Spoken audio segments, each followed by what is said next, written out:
City লাইফের যান্ত্রিক কোলাহলমুক্ত পরিবেশ থেকে বের হয়ে সাগর, পাহাড় আর প্রকৃতির অনেক কাছে যেয়ে কিছুক্ষণ ভালো সময় কাটাতে চান, তাহলে মারমেইড বিচ রিসোর্ট আপনার ভ্যাকেশনের জন্য হতে পারে বেস্ট একটি প্লেস।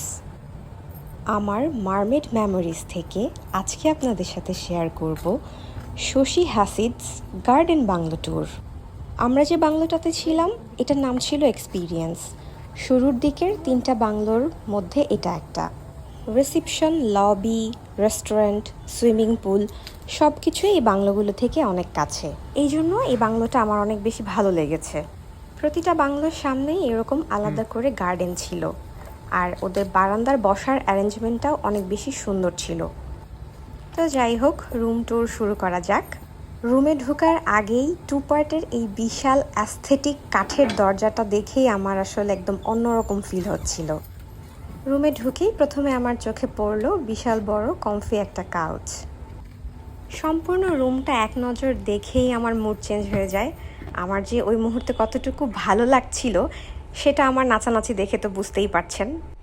এইবার আসা যাক মারমেইডের রুমগুলোর সবচেয়ে বেস্ট পার্ট যেটা, সেটা হচ্ছে এই open window.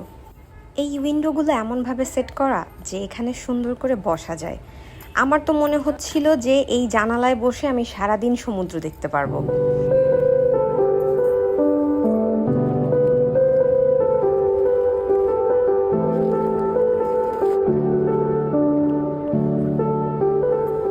Now let's move on to the restroom. রেস্টরুমে যাওয়ার পথে হাতের বাম পাশে ছিল ক্লজেট। এখানে মিনি বারও ছিল।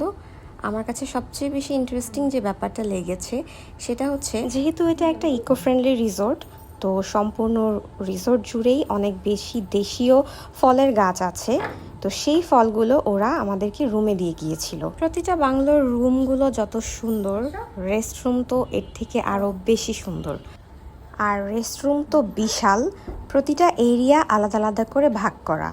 আর আরেকটা জিনিস আমি যেটা লক্ষ্য করেছি, ওরা সব কিছু ইকো ফ্রেন্ডলি রাখার ট্রাই করেছে। ওরা এখানে মেটাল, স্টিলের বদলে সবচেয়ে বেশি ইউজ করার চেষ্টা করেছে বাঁশ, কাঠ, এই উপাদানগুলো। সব কিছু মিলে এই জায়গাটা অনেক বেশি নিরিবিলি, গোছানো, ছিমছাম। এই বারান্দায় বসলে দূর থেকে সমুদ্রের গর্জন শোনা যায়। আমার ওভারঅল এক্সপিরিয়েন্স অনেক অনেক বেশি সুন্দর ছিল।